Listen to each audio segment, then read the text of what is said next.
Alright, hello everyone and welcome to the 100 map.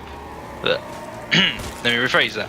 Welcome to my second 100 map on Black Ops 3, and it is on Shadows of Evil. My name is JD Bosch, and today I'm going to talk you through how I got to round 100 on the map Shadows of Evil. Now, granted that this is quite a difficult map because of three things.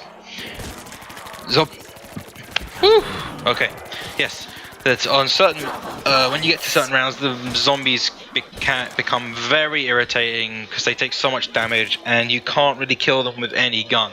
Even with dead wire, they can still hit you, and it's really irritating. But you can kill them when you have insta-kill, and you have turned like I have, and it will kill them a lot easier because turned, no matter what round you are on, it will kill them at that round, but it will take a while to kill them all, and it also helps you in certain times as well, because turn acts as another human and they will target you or that zombie. So that's how you pretty much avoid the zombies. Two, the bugs and the meatballs. They are extremely annoying because of just like, you know, you're trying to do your thing and then that bug comes along and just spits at you, and it's just like, oh god, why? And then the meatballs, well, they roll and they can jump and they explode in your face, causing you to take damage, and it's just very annoying. And then thirdly, the Magua. And the Magua can kill you very easily with one big bash, and then one hit from a zombie and you're dead. But you can actually avoid him by using the trap down there, where I was just looking for a second then. Use the trap. You have to throw an Arnie, which will attract him, and then call in the Civil Protector, and it will kill him instantly. The second it lands, it will kill him, no problem. Now, we got the problems out of the way. The right things are that you use what I'm using in this gameplay. I'm using Power Vacuum. If I didn't have Power Vacuum, it would have been a lot more difficult.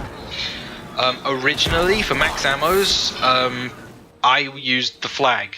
And for those who don't know what I'm referring to, in the Easter egg for this map, during halfway you have to activate a book, and when you do, it will have this flag spawn down in the down in Pack-a-Punch, and you would pick that flag up and you would go to any location, and when you do, you would place it down, and then you would go ahead and get a max ammo off of it.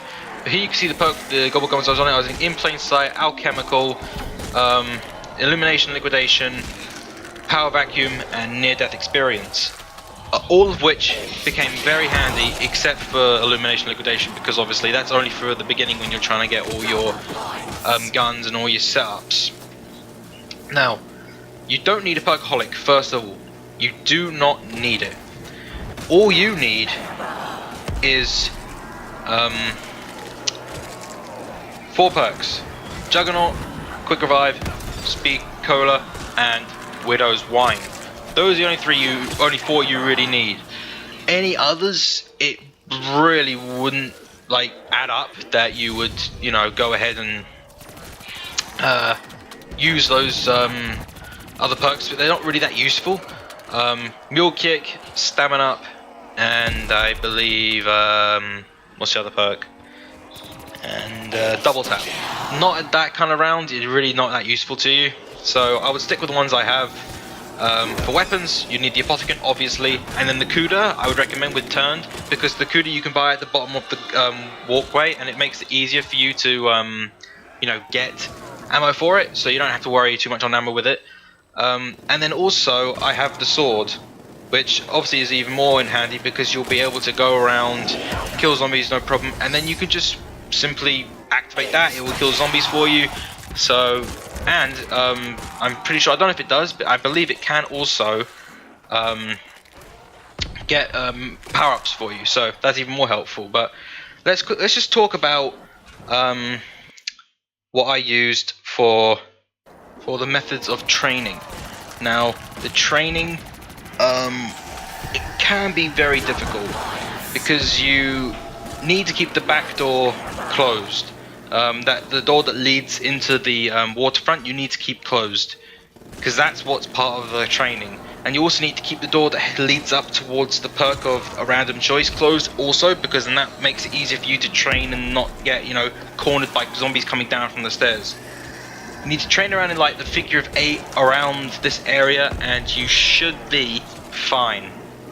In the early rounds it does take a while for them to get through, but once you're in the 60s, 70s, they fly through. But it does take a while. Now, I will say that during this gameplay, it took about 7 hours for me to get to 100, but that was because I did have things to do during that day, and I kind of had to leave it paused, and luckily it didn't disconnect. And because otherwise, you could easily get this map done to 100 in 4 to 3 hours, if you're lucky. If you get good box luck, it'll take, or good box luck and round luck, you can get 3.5 hours to 100.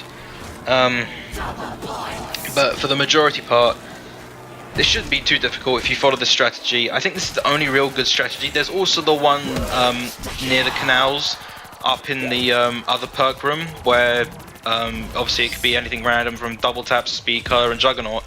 But that room's also really good. But I think this one's really the best one, because obviously 101's not too bad. I do show you just how much XP I get. There you go, 101. I show you how much XP I went up. I believe I started at 941 and I ended on 961.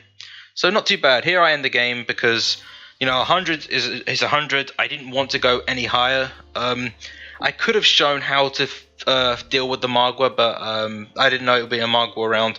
But there's my final kills. 21,000 kills, 2 downs, 2 revives, and over 1,000 headshots. And I believe I got like 11 liquid diviniums out of this, so it was pretty bloody good. Now you could totally do this without Mega Gobblegums, but it would be a little difficult. So, you know, it's up to you. You can do what you please with